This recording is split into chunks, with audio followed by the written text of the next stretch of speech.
और जो लोग अपने वोट को ताकत को समझा, वो अपना समाज और अपने लोगों को आगे बढ़ाया, अपने नाम को रोशन किया। जैसे हमारे आदरणीय लालू प्रसाद यादव जी, उत्तर प्रदेश में मुलायम सिंह यादव जी, बहन मायावती जी, हमारे स्वर्गीय रामविलास पासवान जी, ये लोग कोई अमीर घर में जन्म नहीं लिए, ये लोग भी साधारण गरीब घर में ही जन्म लिए, लेकिन संघर्ष किए, लड़ाई लड़े, अपने वोट को ताकत को समझे। जब लालू प्रसाद यादव जी अपने वोट को ताकत को समझ लिए तो उन्होंने एक दल बनाया, और जब दल बनाए तो उनके लोगों ने, उनके समाज के लोगों ने उनको साथ दिया, और जब साथ दिए तो दल को बल मिला, और जब दल को बल मिला तो 15 साल बिहार का मुख्यमंत्री लालू प्रसाद जी बने रहे, और अपनी नाम तो देश दुनिया में पहचान बनाया। और साथ में यादव भाई देखिए कितना आगे निकल गया। ये कैसे हुआ? ये दल के साथ हुआ, अपने लोगों के साथ रहने से हुआ। लालू प्रसाद यादव जी मुख्यमंत्री बने पैसे के दम पे नहीं, वोट के दम पे बने। कोई अमीर घर में जन्म नहीं लिए थे, साधारण गरीब परिवार में ही जन्म लिए थे, लेकिन संघर्ष किए, वोट के दम पर इस देश में अपनी पहचान बनाया, अपने समाज को आगे बढ़ाया। तो वही साथियों, आपके पास भी वही ताकत, वही वोट आपके पास भी है। सिर्फ जरूरी है कि एक साथ खड़ा होने का।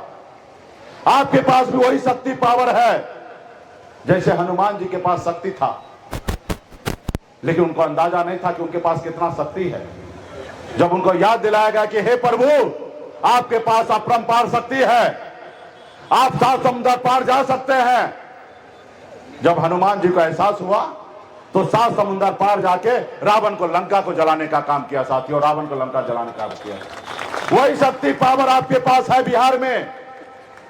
अगर निषाद का सभी उपजाति, अगर एक पैर पे सभी भाई खड़ा हो जाए तो पटना, लखनऊ, क्या हम दिल्ली को कब्जा कर सकते हैं साथियों, दिल्ली को कब्जा कर सकते हैं।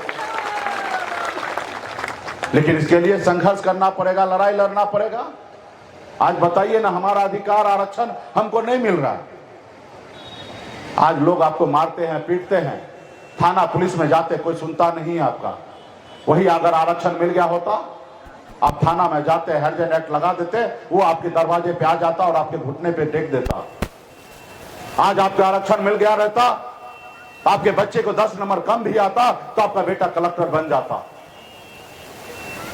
लेकिन आज आपका बच्चा मजबूर है दूसरे के मजदूर खेत में काम करने के लिए। अब बताइए, अभी 3 महीने के बाद ठंड का समय आएगा, 3 महीने के बाद दिसंबर जनवरी होगा, और ऐसे ठंड होगा, उस ठंड में लोग अपने घर से बाहर नहीं निकलेंगे, लोग अपने रजाई से बाहर नहीं निकलेंगे, लोग अपने कंबल से बाहर नहीं निकलेंगे, क्योंकि उसको ठंड लग जाएगा। लेकिन उसी समय में आपका भाई, आपका बेटा, आपका पति क्या करता है? घर से बाहर निकलता है, पानी में उतरता है, झील में उतरता है, तालाब में उतरता है, फिर मछली मारता है और फिर बाजार में बेचता है, तब उसके घर पे चूल्हा जलता है। आप बताइए ना, कि उनको ठंड नहीं लगता है? उनको भी ठंड लगता है, लेकिन वो क्या करेगा? मजबूर है।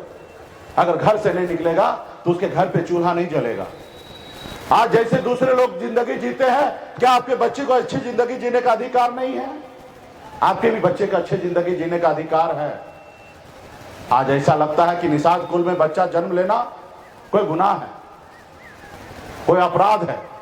आज आपके घर में बच्चा तो जन्म लेता है, लेकिन बचपन से लेकर बुढ़ापा तक गुलामी की जंजीरों में बंधा हुआ रहता है।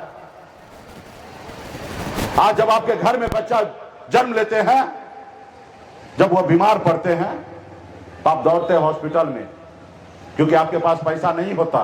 आप सरकारी हॉस्पिटल का धक्का खाते हैं, और वही सरकारी हॉस्पिटल में सही से इलाज नहीं होता है, और आपके बच्चे आपके गोद में दम तोड़ देता है, और आप देखते रह जाते हैं, बेबस रहते हैं, आप कुछ नहीं कर पाते, लाचार रहते हैं, क्योंकि आपके पास पैसा नहीं है।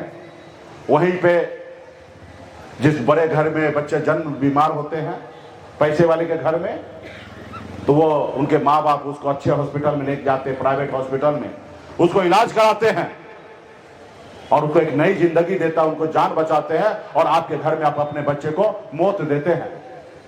इसके लिए कौन सोचेगा? इसके लिए तो आप ही को सोचना पड़ेगा। आप ही को लड़ाई लड़ना पड़ेगा। 77 साल में कोई और नहीं आया लड़ने के लिए, और आने वाला समय में कोई और नहीं आएगा लड़ने के लिए।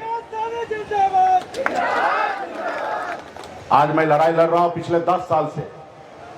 मुझे देखिए, मैं भी एक गरीब घर में ही जन्म लिया, जहां हजारों समस्या था, वहीं पे मेरा जन्म हुआ।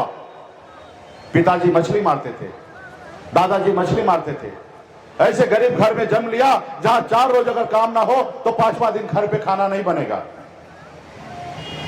मैंने बचपन गरीबी देखा, लेकिन मैंने संघर्ष किया। 18 साल की उम्र में, जिस उम्र में बच्चे को अपने माँ बाप के साथ रहना होता है, अपने परिवार के साथ रहना होता है, उस उम्र में गांव को, घर को छोड़कर मुंबई जैसे शहर चला गया। वहां मेहनत किया, मजदूरी किया। 900 रुपया महीने पे नौकरी करता था, 30 रुपया रोज पर मजदूरी करता था। लेकिन मैंने लड़ाई लड़ा, संघर्ष किया, और संघर्ष की बदौलत मैंने अपनी नसीब को बदला। संघर्ष की बदौलत बंबई जैसे शहर में हम कामयाबी का झंडा गाड़ दिए। एक बेहतर जिंदगी जी रहा था, ऐशो आराम की जिंदगी जी रहा था, महलों में रह रहा था, बड़े गाड़ी में घूमता था। फिर मैंने देखा कि मैं तो बहुत आगे निकल गया हूं, लेकिन हमारा समाज बहुत पीछे रह गया है। लोग चांद पे घर बनाने के लिए सोचने लगा है, लेकिन आज भी हमारे लोगों के लिए इस धरती पर रहने के लिए घर नहीं है, उनके घर पे जाने के लिए रास्ता नहीं है।